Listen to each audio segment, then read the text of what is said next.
अच्छा, कभी सोचा है कि रोटी पकाना ये भी एक आर्ट हो सकता है, एक जुनून?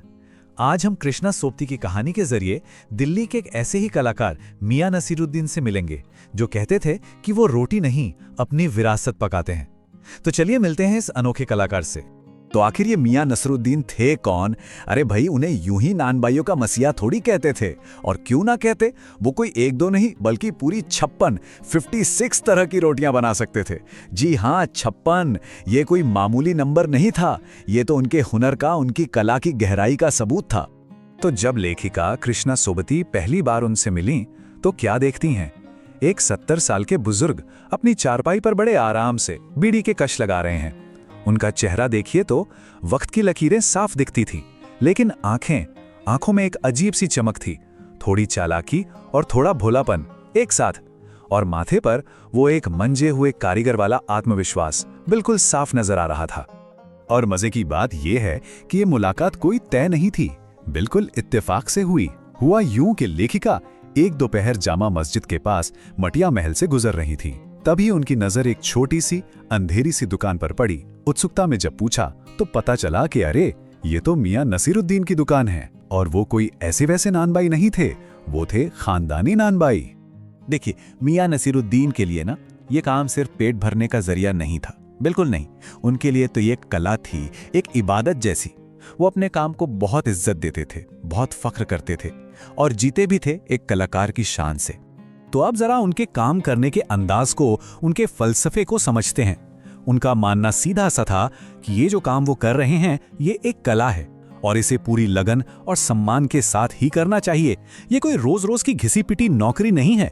और उनकी कला का सबूत चाहिए? अरे वो तो बस उनकी रोटियों के नाम सुनकर ही मिल जाता है। बाकर खानी, शीरमाल, ताफ्तान। और कहते हैं उनकी एक रोटी थी तुनकी, जो पापड़ से भी ज्यादा पतली होती थी। आप सोच सकते हैं, ये तो बस उनकी कारीगरी की एक छोटी सी झलक है। मियां सिर्फ अपने काम में ही उस्ताद नहीं थे, उनका बात करने का अंदाज भी गजब का था, एकदम शाही। उनके इस रौबदार तरीके को पंच हजारी अंदाज कहा गया है। मतलब ऐसा लगता था जैसे कोई 5000 सिपाहियों का कमांडर बात कर रहा हो। और ये कॉन्फिडेंस, ये किसी ओहदे से नहीं आता, ये आता है अपने हुनर पर 100% यकीन होने से।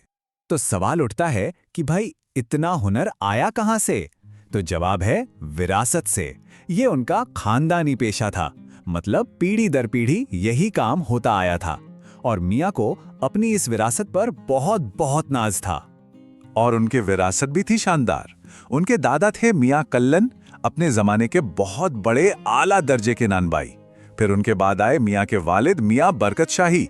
उन्होंने इस परंपरा को संभाला और अब इस बेमिसाल कला की मशाल थी मियां नसीरुद्दीन के हाथों में।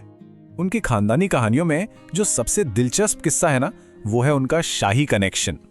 मियां बड़े फख्र से बताते थे कि उनके पुरखों ने एक बार किसी बादशाह सलामत के लिए एक ऐसी कमाल की चीज पकाई थी, जिसे बनाने में ना तो आग का इस्तेमाल हुआ और ना ही पानी का।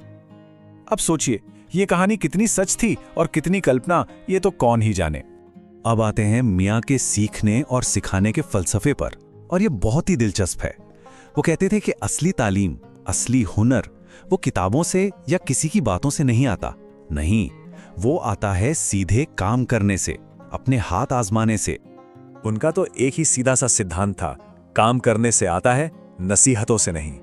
मतलब असली ज्ञान वो है जो भट्टी के सामने पसीना बहाकर कमाया जाए, न कि वो जो किसी की दी हुई सलाह या टिप से मिल जाए।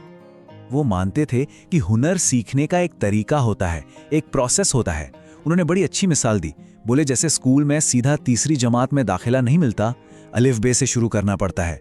ठीक उसी तरह नानबाई बनने के लिए भी पहले बर्तन धोना सीखना पड़ता है, फिर भट्टी सुलगाना सीखना पड़ता है, और तब जाकर कहीं हुनर हाथ आता है।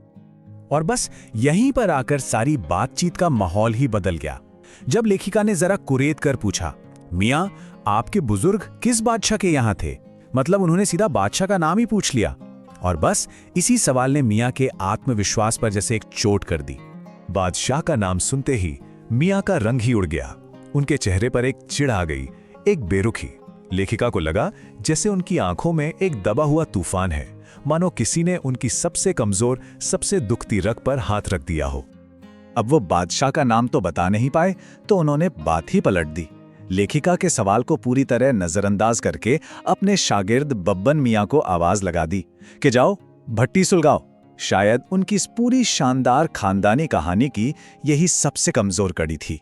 इस बातचीत का जो अंत हुआ उसमें एक गहरा अफसोस था, और यहीं आकर मियां नसीरुद्दीन की कहानी सिर्फ एक इंसान की कहानी नहीं रह जाती, वो एक बड़े सवाल से जुड़ जाती है, एक कलाकार और उसके कदरदानों के रिश्ते के सवाल से। मियाँ ने बड़े दुखी मन से कहा कि अब वो जमाना नहीं रहा, वो कद्रदान ही नहीं रहे, मतलब वो लोग ही नहीं रहे जो पकाने की कला और खाने के स्वाद दोनों की कद्र करते थे। बोले अब तो लोगों को बस पेट भरना होता है, इस कला को सराहेगा कौन? और यही वो बड़ा सवाल है जो मियां नसीरुद्दीन की ये कहानी हमारे सामने छोड़ जाती है कि क्या किसी भी कला की जिंदगी उसके सराहने वालों पर, उसके कद्रदानों पर टिकी होती है? अगर किसी हुनर की कद्र करने वाला ही कोई ना बचे तो क्या वो हुनर भी वक्त के साथ दम तोड़ देता है? सोचने वाली बात है ना।